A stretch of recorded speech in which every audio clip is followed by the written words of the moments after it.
বাস্তবতা হলো মন থেকে চাওয়া জিনিসগুলোই মন খারাপের কারণ হয়ে দাঁড়ায়। একটা সময় ছিল আমি খুব হাসতে ভালোবাসতাম, কিন্তু এখন আর হাসতে ভালো লাগে না। কেন যেন মনে হয় জীবনে সব হাসি আনন্দ হারিয়ে গেছে।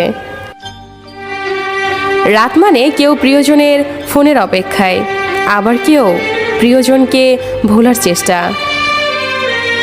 তাকে কখনো খোঁজো না যে পৃথিবীতে বেশি সুন্দর, বরং তাকেই খোঁজো যার কারণে তোমার পৃথিবীটা সুন্দর। সব ছেলেরা মেয়ে দেখলে চুল ঠিক করে না, কিছু ছেলে মাথাও নিচু করে। জানি না ঠিক কতটা দূরত্ব বাড়লে সে বলবে অনেক হয়েছে, এবার ফিরে এসো।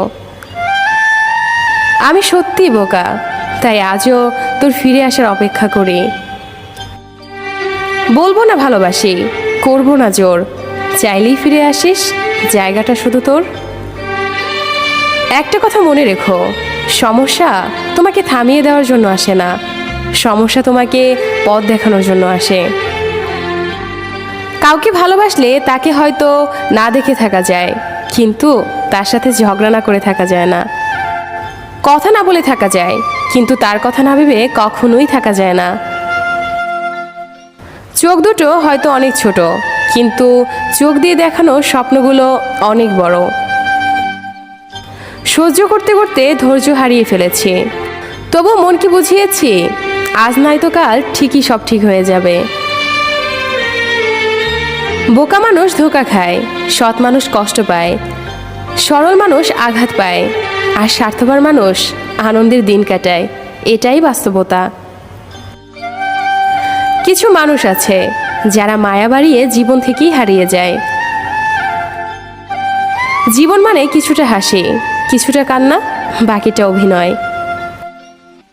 স্বপ্ন পেয়েও যতটুকু পেয়েছি ততটুকুই বা কজন পায়। এই চিন্তাধারা যাদের মধ্যে আছে, কষ্টের পৃথিবীতেও তারাই প্রকৃত সুখী। বিশ্বাসটা রক্ষা করতে শিখুন, কারণ একবার সেটা ভেঙে গেলে আর কখনো জোড়া লাগে না, আর তখন সত্য কথাগুলো মিথ্যা মনে হয়।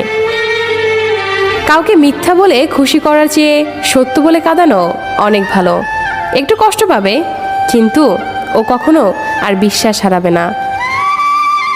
বর্তমানে মানুষকে তুমি যতটা আপন ভাববে, ঠিক ততটা কেউ তোমায় আপন ভাববে না।